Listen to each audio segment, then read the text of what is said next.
Now question number 9, from the following information of Grover limited prepare cash flow statement. आपको 2 year की same detail दी है, 2006 and 2007। Additional information में पहला point, interim dividend 50,000 was paid. Second, propose dividend of 2006 was paid in 2007, मतलब 2006 का जो propose dividend है वो हमने 2007 में पे आउट किया है। Then investment of rupees 10,000 were sold for 12,000, मतलब 10,000 का इन्वेस्टमेंट था पर उसको हमने सोल्ड आउट कितने में किया है, 12,000, so 2,000 is our profit. Fourth, a piece of land was sold during the current year and profit on it was credited to capital reserve account.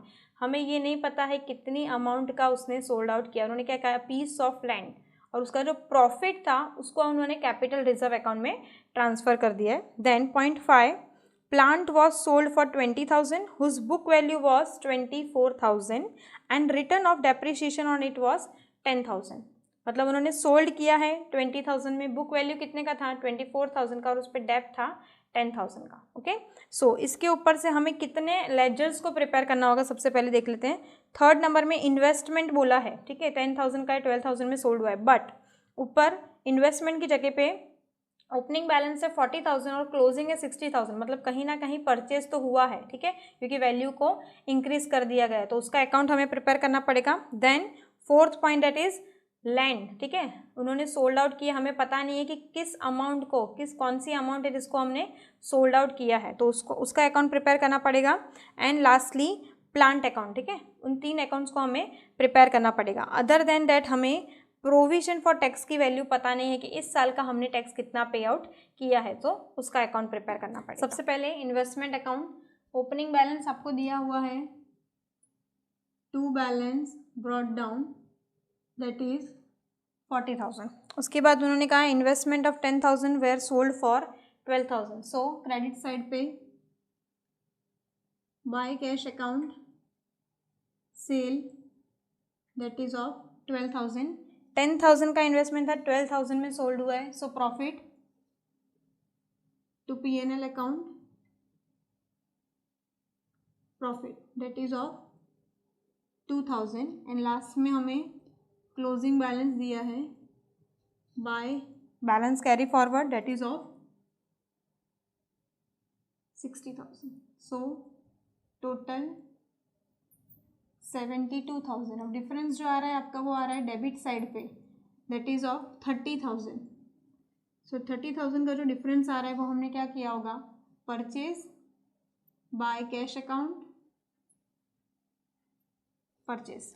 Secondly land and building account, opening balance to balance brought down that is 4 lakh. Now आपको ये कहा है point number 4 में कि a piece of land was sold out, कितने rupees के हैं वो आपको बताया नहीं है, पर ऐसा कहा है कि उसका जो प्रॉफिट था, मतलब जो अमाउंट है जितने में भी सोल्ड आउट हुई है उसके साथ उसका जो प्रॉफिट है, फॉर एन एग्जांपल 50,000 का लैंड है, उसमें उन्होंने कहा है कि जो प्रॉफिट वाली वैल्यू है वो उन्होंने कहाँ पे ट्रांसफ़र कर दी है, कैपिटल रिजर्व में। सो जो बैलेंस है सपोज के 10,000 है, तो हमें पता है कि 40,000 क्या हो जाएगा, प्रॉफिट को ट्रांसफ़र किया होगा। अब यहाँ पे ही सेम कैपिटल रिजर्व अकाउंट आपको दिया हुआ है, कैपिटल रिजर्व अकाउंट में देखो ओपनिंग बैलेंस जो है वो निल है, क्लोजिंग बैलेंस जो दिया है वो कितना है, 40,000, मतलब कि हमारा जो लैंड और बिल्डिंग का प्रॉफिट है वो 40,000 हमने कैपिटल रिजर्व अकाउंट में क्रेडिट किया होगा। सो यहाँ पे हम डेबिट साइड पे to capital reserve account that is 40,000, ये जो है वो प्रॉफिट की वैल्यू है, मतलब ये वाली वैल्यू है, ठीक है। अब यहाँ पे हमारा क्लोजिंग बैलेंस दिया है by balance carry forward that is 3,40,000, so total 4,40,000। अब 4,40,000 में से हमारा क्लोजिंग बैलेंस 3,40,000 जाएगा, मतलब यहाँ पे जो वैल्यू ऑब्टेन होगी वो हमारी क्या होगी, सेल वैल्यू होगी दैट इज 1 लाख, मतलब 1 लाख का सेल हुआ है, उसका 40,000 जो प्रॉफिट है वो हमने कैपिटल रिजर्व अकाउंट में ट्रांसफ़र किया होगा। सो यहाँ पे हमने क्या फाइंड किया कि अमाउंट किस तरीके से हमने निकाली है, कैपिटल रिजर्व हमको दिया हुआ है 40,000, ये प्रॉफिट है, इसका टोटल लगाया, क्लोजिंग बैलेंस को माइनस किया, तो जो वैल्यू आई that is your sales value. Now plant account, to balance carry forward that is 1,60,000. Now point number 5 कहा है plant was sold for 20,000. So by cash that is sale 20,000. उसी के साथ कहा है उसका डेप्रिसिएशन कितना है 10,000. So by dep account 10,000. Other than that सबसे पहले इसका हम प्रॉफिट डिटरमाइन कर लेंगे. Profit on sale of plant. सबसे पहले ओपनिंग बैलेंस देखो उन्होंने कहा है बुक वैल्यू कितना है 24,000 है बुक वैल्यू. इस पे हमें माइनस करना है 10,000 that is your dep. Remaining value is 14,000. Okay. अब 14,000 को सोल्ड आउट कितने में किया है उन्होंने 20,000 में सोल्ड आउट किया है. सो जो डिफरेंस आ रहा है 6,000 का this is your profit. Other than that हमें यहाँ पे अब क्लोजिंग बैलेंस दिया है that is of rupees 3,50,000. So closing 3,80,000. जो डिफरेंस आएगा that is on debit side that is your purchase 2,20,000. Okay. Now provision for tax की बात करें और प्रपोज डिविडेंड की बात करें कोई भी पॉइंट हमें दिया हुआ नहीं है. हमें यहाँ पे डिटरमाइन करना है कि हमने करंट ईयर में कितना टैक्स पे किया और कितना डिविडेंड पे किया है. सो लायबिलिटी साइड का बैलेंस जो है सबसे पहले उसको लिखेंगे रिकॉर्ड करेंगे. ओपनिंग बैलेंस दिया हुआ है 50,000. सो लास्ट ईयर का जो होगा वो हमने इस ईयर में पे किया है. To tax paid 50,000. Closing balance आपको लोगों को दिया हुआ है दैट इज 70,000. टोटल 1,20,000 जिसमें से डिफरेंस निकालेंगे.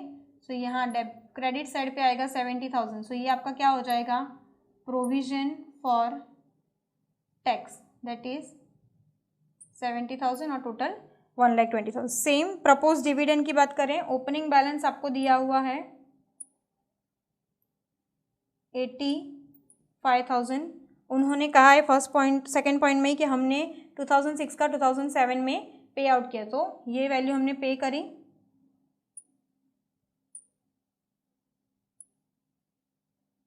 पेमेंट 85,000. क्लोजिंग बैलेंस दिया हुआ है that is of 1 lakh. Total 1,85,000. Difference same credit side पे आ रहा है.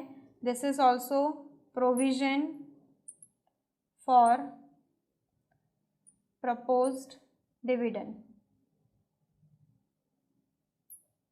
ओके. सारे ही पॉइंट्स वर्किंग नोट और लेजर्स बनाने के बाद हम कैश फ्लो स्टेटमेंट प्रिपेयर करेंगे. A cash flow from operating activities. सबसे पहले हमें यहाँ पे क्या लिखना है net profit. So current year का देखो P&L अकाउंट आपको दिया हुआ है.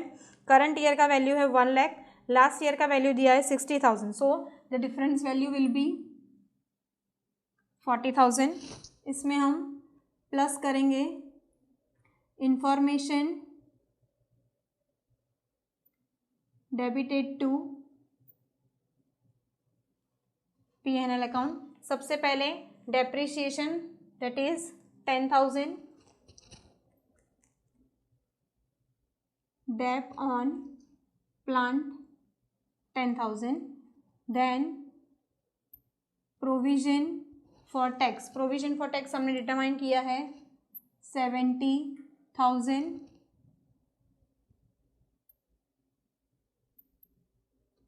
Propose dividend 1 lakh.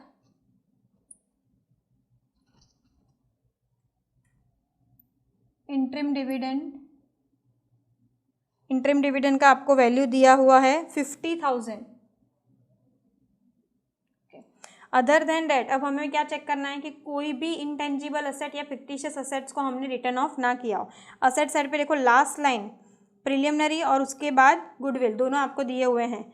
गुडविल आपको दिया है 1 लाख, ओपनिंग था, क्लोजिंग कितना है 70,000, सो 30,000 उन्होंने रिटर्न ऑफ किया है।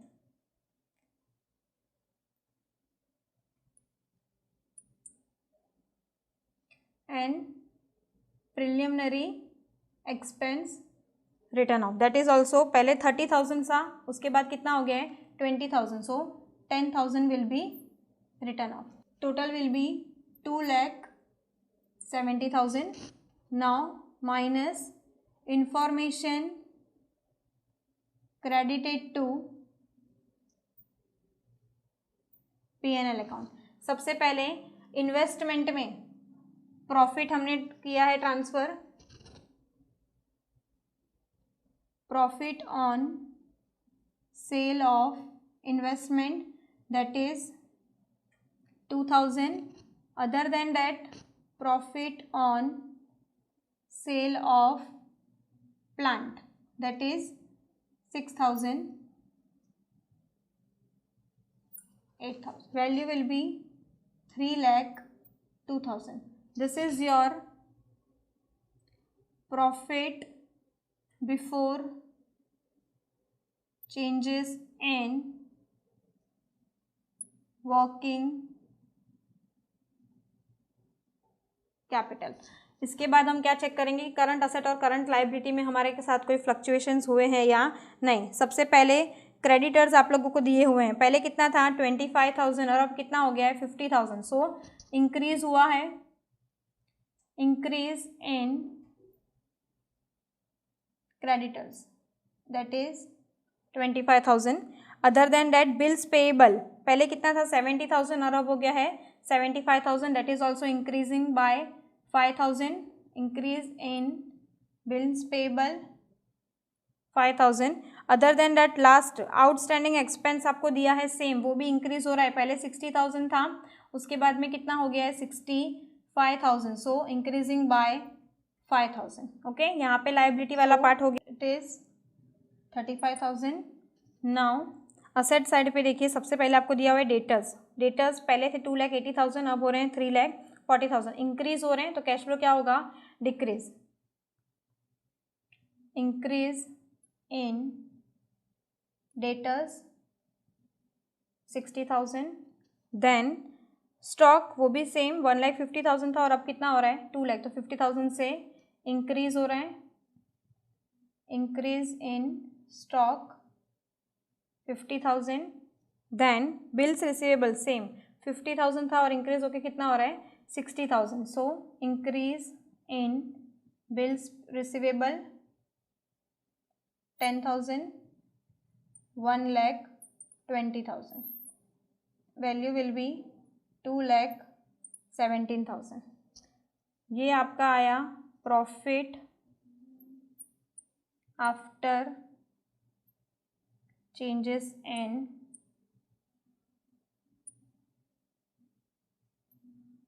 Working capital. इसमें से हम हमारा टैक्स जो पे किया है, टैक्स पेमेंट हुआ है 50,000 का, डिडक्ट करेंगे, so the value will be 1,67,000। This is your part A. Now B cash flow from investing activities. सबसे पहले जितना इनफ्लो हो रहा है, मतलब हमने जो भी सेल आउट किया है उसकी जो भी वैल्यूज है उसे हम रिकॉर्ड कर लेंगे। Investment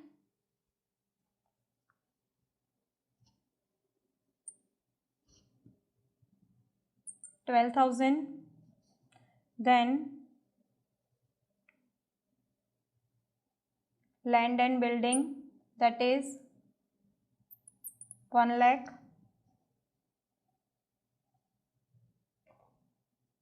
sell of plant, sale of plant में हमारी वैल्यू दी हुई है 20,000 और उसका जो ऊपर हमने प्रॉफिट गेन किया है that is 6,000, so 20 + 6 26,000, value will B 1,38,000।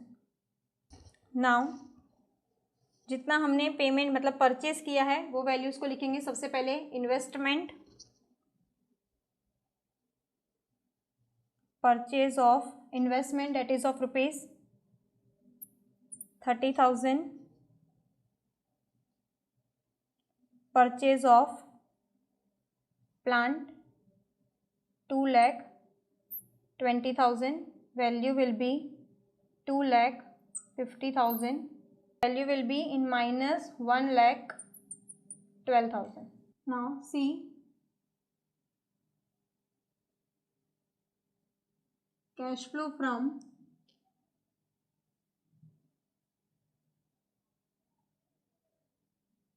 Financing activities, यहाँ पे हमने कोई भी अकाउंट उसका प्रिपेयर नहीं किया है, डायरेक्ट जो अमाउंट का डिफरेंस होगा हमें वो देखना है। इक्विटी शेयर कैपिटल पहले आपको दिया था 6 lakh opening balance, closing balance दिया है 8 लाख, मतलब हमने 2 लाख के शेयर्स को इशू किया होगा। इशू किया है मतलब हमारे पास कैश आया है। So plus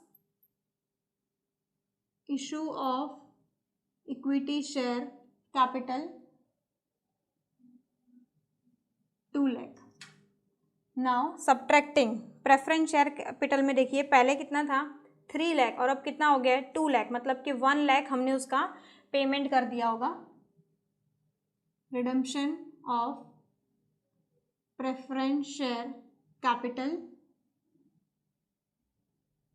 1 lakh, then we have paid interim dividend of rupees 50,000 and lastly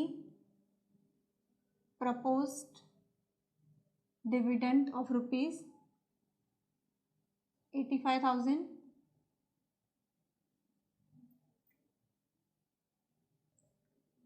value minus 35,000.